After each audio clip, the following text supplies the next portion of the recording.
Hello বন্ধুরা, তোমরা সবাই কেমন আছো? আমি কিন্তু দোকানে নেই, বুঝতেই তো পারছো। হ্যাঁ, আমি একটা অন্য জায়গায় আছি। ওই যে তোমাদের বলেছিলাম না, আমি এয়ারপোর্টের বাড়িতে আছি। হ্যাঁ, আমি ওইখানেই আছি, এখনও বাড়ি যাইনি। কী করে যাব বলো বন্ধুরা, গ্যাসের কত প্রবলেম। আমি যে দোকান খুললে দোকান চালাতে তো পারবো না, অনেক দোকান বন্ধ হয়ে গেছে জানো, অনেক দোকান বন্ধ হয়ে গেছে। তাহলে আমি কী করে যে গ্যাস দোকান চালাবো বলো? কারণ এলপিজি যে গ্যাস, মানে সবাই তো জানি, সিলিন্ডার যেটাকে পাওয়া যাচ্ছে না, যার জন্য আমার আশেপাশে দোকান সব বন্ধ হয়ে গেছে। রেস্টুরেন্ট, হোটেল, অনেক অনেক মিষ্টি দোকানও বন্ধ হয়ে গেছে। গ্যাস না থাকলে কী করে বানাবে বলো? তাই এই জন্যে আমি বাড়ি গেলাম না, কারণ গিয়ে দোকান খুলতে পারবো না। দোকান খুললে খুব জোর হয়তো 2-3 দিন চালাতে পারবো, যেইটুকুনি গ্যাস আছে আমার, তো সেইটুকুনি আমি চালাতে পারবো। তারপর তো আমারও বন্ধ হয়ে যাবে, তখন সমস্যা হয়ে যাবে না। তার জন্য ভাবলাম যাব না, আর 1 সপ্তাহ থেকে যাই, তারপর একবারই যাব। আমি 21 তারিখ বাড়ি যাব, যেতেই হবে আমার 21 তারিখ বাড়ি, কারণ আমি 22 তারিখে তারাপীঠ যাব। তাই জন্যেই যাচ্ছি না এখন বাড়ি। 22 তারিখে তারাপীঠ যাব। বন্ধুরা, একটা ভালো কথা বলছি, কালকে আমার পরের জন্মদিন। আমার মেয়েটা তো ওখানে আছে, কী করে জন্মদিনটা করব? তাই একটা কোনো ভালো জিনিস ওর জন্য গিফট করি। তো একটা ভালো জিনিস গিফট কী করা যায়? বাড়ি থাকলে তাহলে নিজের ব্যবস্থাটা নিজে করতে হবে। এখন লোকের বাড়ি আছে, এখন তো নিজে কিনতে যেতে পারবে না। দেখি আমার দিদির মেয়েকে বলবো একটা কিছু অর্ডার করে দে, ওর জন্মদিনে একটা আস্তে আস্তে পয়সা দিয়ে দেবো।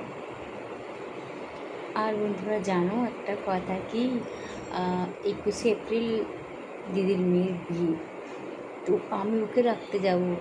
কোথায় জানো? পুনে। হ্যাঁ, পুনে যাব। ভয় লাগছে, যদি আমি প্লেনে উঠি ভয় লাগবে তো। প্লেনে উঠে জীবনেও উঠিনি, প্রচুর ভয় লাগবে। কী করবো বন্ধুরা? তোমরা কি কোনোদিন গেছো প্লেনে? প্লিজ আমাকে একটু কমেন্ট করো, কি কেমন লাগে প্লেনে উঠলে?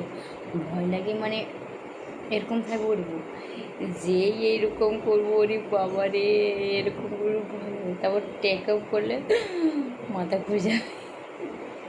আমার খুব ভীষণ ভয় লাগছে, এখন থেকে টেনশন হচ্ছে কী করে যাবো। প্লেনে কোনোদিন উঠিনি, উঠলে কী হবে না হবে, নানা রকম টেনশন। কী হয় লাস্ট পর্যন্ত দেখা যায়। বন্ধুরা, তোমাকে আমি একটা গাছ দেখাচ্ছি, দেখো।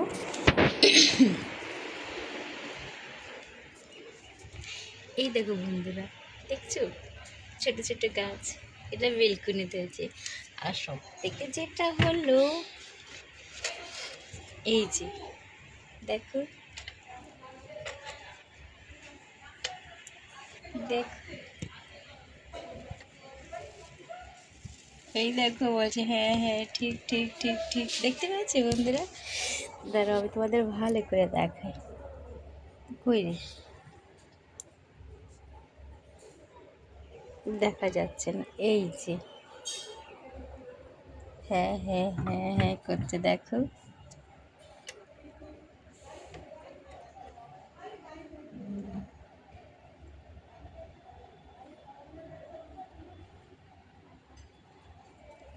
দেখতে পাচ্ছ বন্ধুরা, এটা একটা পুতুল। কী ধরনের পুতুল? এরকম নড়ালে ঠিক ঠিক ঠিক ঠিক ঠিক ঠিক করে দেখো। হ্যাঁ হ্যাঁ হ্যাঁ হ্যাঁ হ্যাঁ, ঠিক বলেছে, ঠিক বলেছে। এগুলো নানা রকমের গাছ, এইগুলো সব দিদির বাড়ির গাছ, আমার বাড়ি কিছুই না। দেখো বাইরেটা কি সুন্দর, বাইরে আমার, যেহেতু বন্ধু আমার ব্যাক ক্যামেরা নেই, পেছনের ক্যামেরা, সামনেরটা আছে, ব্যাক ক্যামেরা নেই, তার জন্য দেখাতে পারছি না। তো খুবই সুন্দর। এই যে এটা হলো ঘরের ভেতর, আরে আমার লাইটটা কী করে কমে গেল? ওহো, এই তো, তাই বলে আমার লাইটটা কীভাবে কমে গেল? তো বন্ধুরা, আবার দেখা হবে। প্রচুর ভয় লাগছে, কিন্তু তোমরা কমেন্ট অবশ্যই করবে, কেমন? Bye bye.